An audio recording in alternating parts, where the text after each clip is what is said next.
Hey everyone, Kyle here from Kyle and Nick on Film on YouTube and GoatFilmReviews.com, and today we're talking why I love Alien 3. Let's get ready to fight.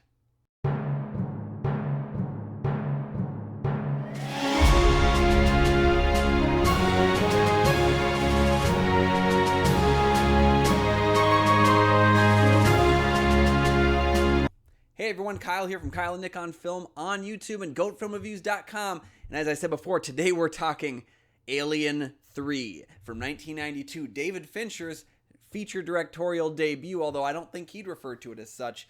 All right, let's just break this down as simply as we can here.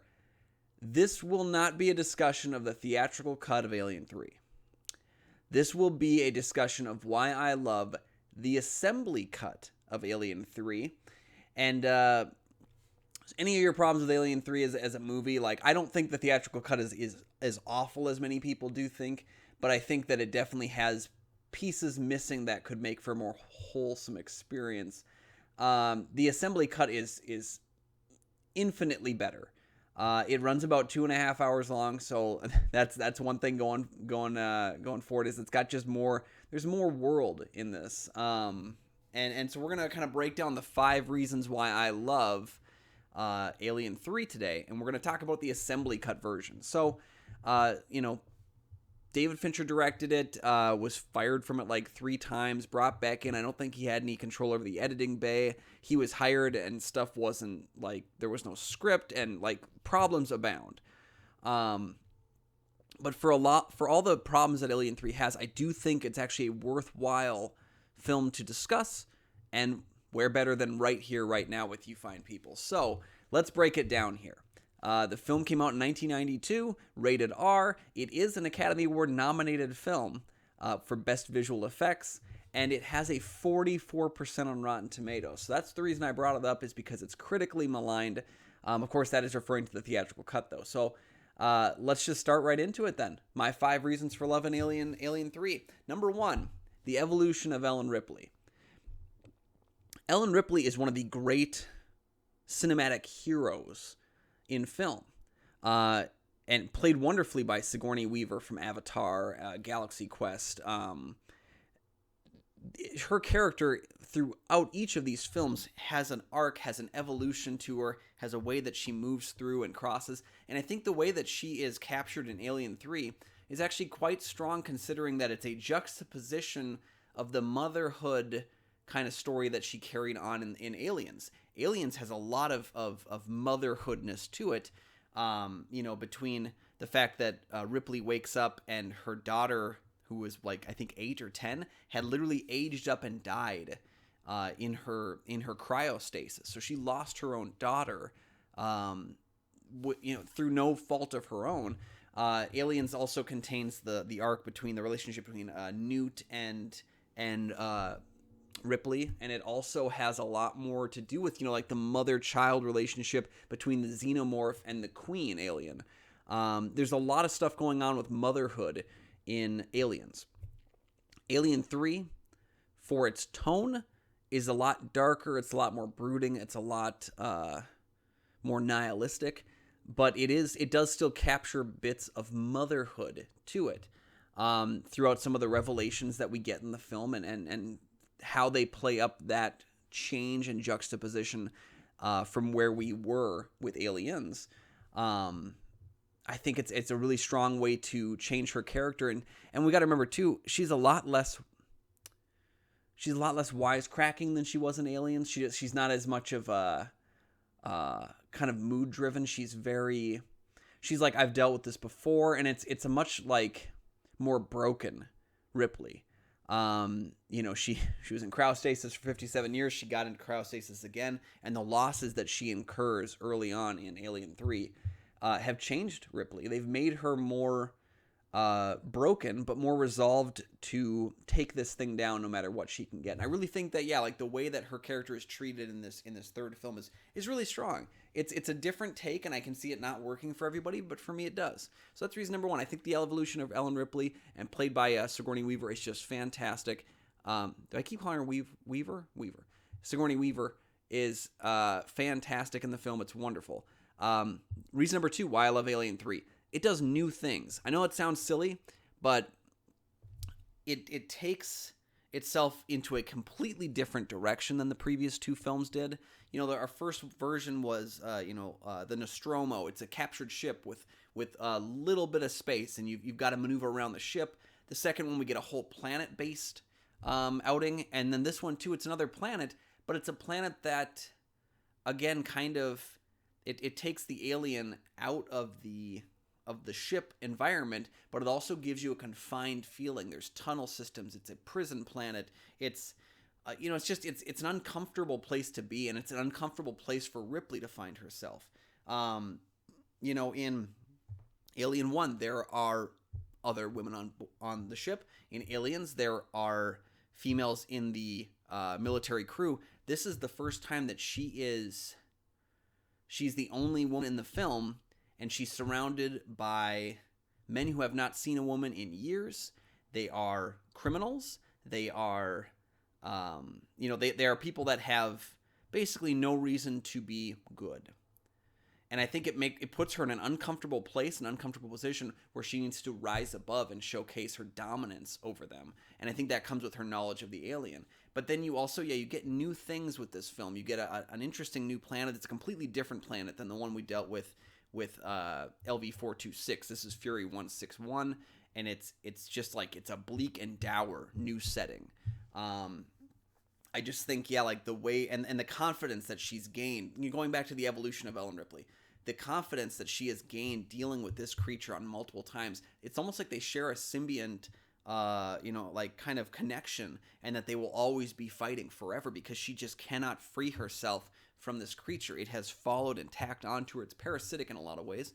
And I think like the new settings work with that, and they combine really well with that evolution of Ellen Ripley to make a really unique film. It's not a rehash. I like that it's not a rehash. It does kind of combine elements of the first two films into this. You do have kind of the Nostromo and Fury kind of similar aesthetics, but they've kind of like, instead of being a ship, it's a planet. Like it's a larger world, but there still are the same problems that she's dealt with before, but she's a different person when she's come across it. So it's definitely not a rehash. I really like, that's reason number 2. It does new things. And I love when a franchise can reinvent itself and do new things. Reason number 3, and this kind of goes with number 2. Reason number 3 why I love Alien 3, it isn't necessarily bigger. I learned something really interesting when I was in high school, because I was a big film fan, and I learned from a guy that I had worked with at a gas station growing up, and he was talking about the Crow films. And he said what he really liked about the second Crow film was that it's almost a smaller movie than the first one. It's not concerned with getting bigger and grander. And in this world, especially right now when you've got a lot of comic book films and you've got a lot of big budget tentpoles, the necessity to get bigger seems so important that everything has to be larger scale than the previous installment.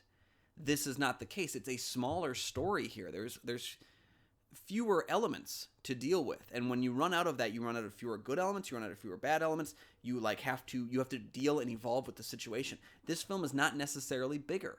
It's dealing with one alien. It didn't go to Aliens 3. It went to Alien 3. There's one single alien that they have to deal with, and it's one that they've never dealt with before, but it doesn't necessarily make it like, crazy big when you have just dealt with the alien queen and the like dozens of creatures in the second film. This one takes a step back, and it focuses, on this duel almost between these two powerful forces, the Ripley and the Xenomorph, or the Runner, as I believe it's referred to in the expanded mythology here, the Runner of Alien 3. It's not necessarily bigger, and that works to its benefit so well.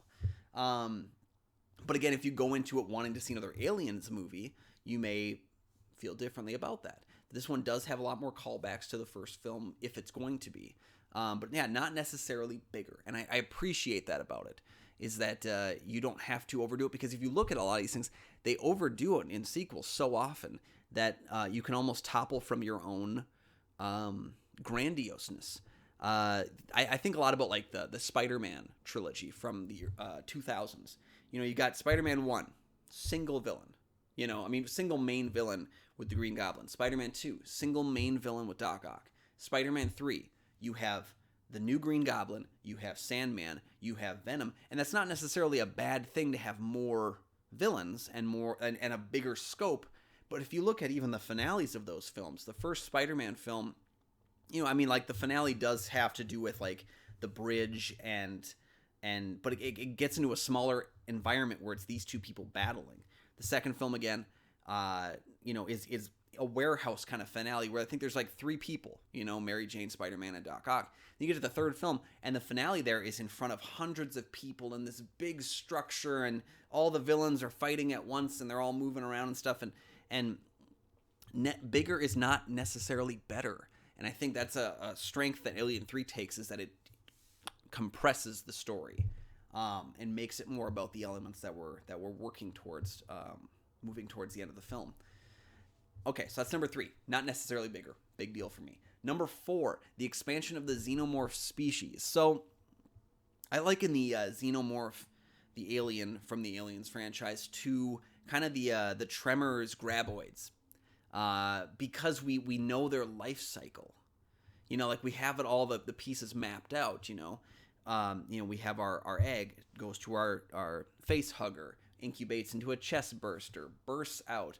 And then you have your alien life cycle, the alien queen, or the alien queen itself life cycle, which, the queen is birthed just like normal one, and it gains control, and it lays eggs, and the process is repeated. Very, very cool mythology, very cool life cycle expansion to it. I think that's one of the things my wife loves so much about them, is that it feels like a lived-in creature design. Where do you take that with a third film? You ask yourself the important question of, what's the element that can be changed here? And it's the host. In the first 2 Alien films, we've had human hosts. This film looks at it a bit differently, and depending on which version of the film you're watching, it's either an ox or a dog. But the assembly, like I said, this is one of the reasons why the assembly cut just works a little bit better for me.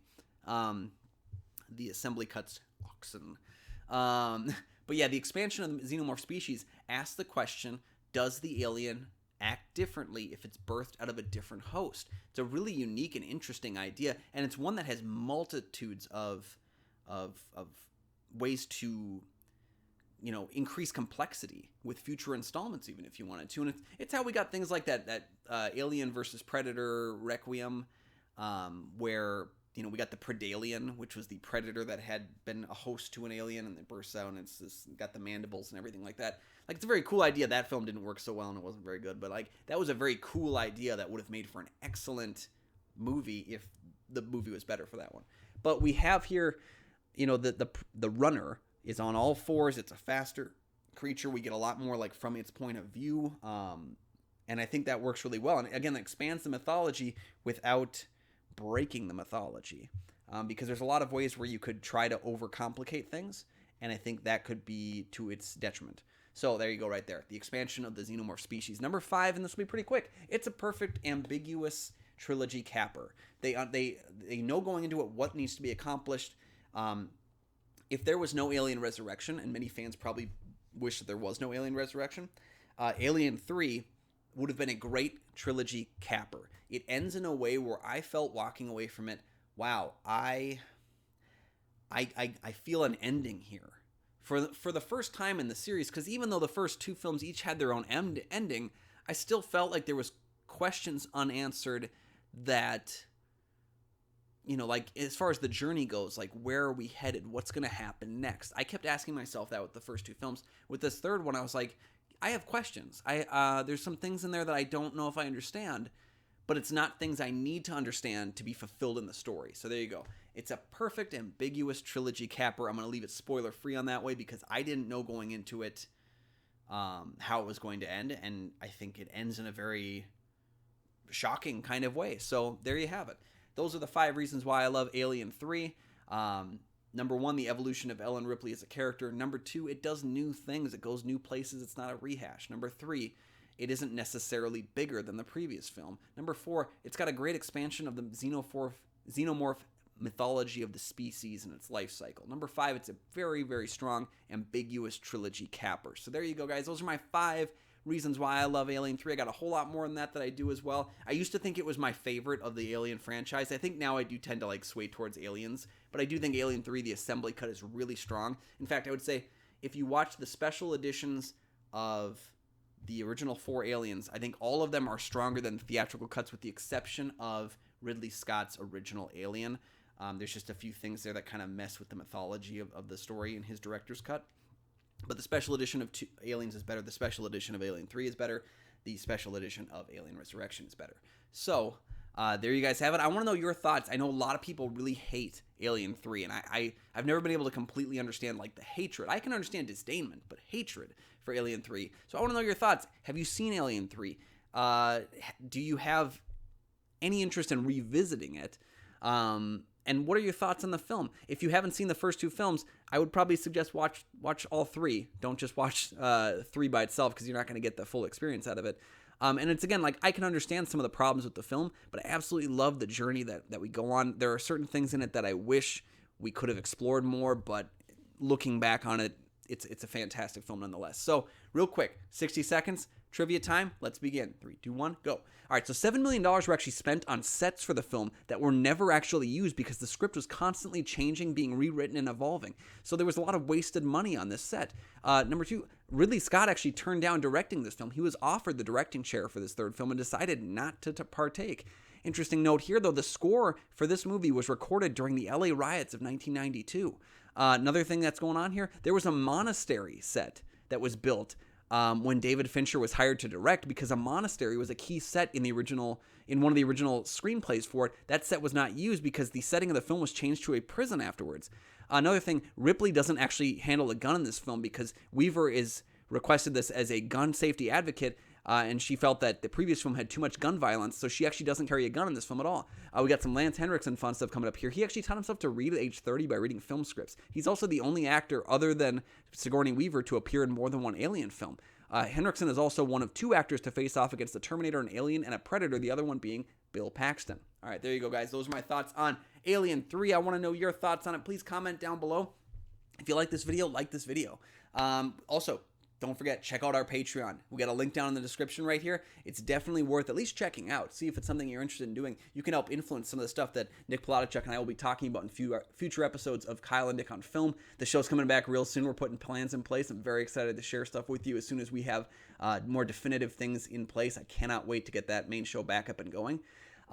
If you guys can't join the Patreon because money's a little tight, I totally get it. Like, comment, subscribe to the channel, share this video on your social media. You got so many social medias, go ahead and share us on there as well. Give us that little share. Click your Facebook, your Twitter, your Instagram. I don't care. Do all of them. Thanks for joining us, guys. Can't wait to see you again soon with some more films that I love in cinema, and can't wait to get our flagship shown again. You can find me on Twitter and Instagram at AlmightyGoatman, and you can find all of our many backlogged videos on this channel right here. Thank you guys so much for joining me. Until next time, we'll see you later.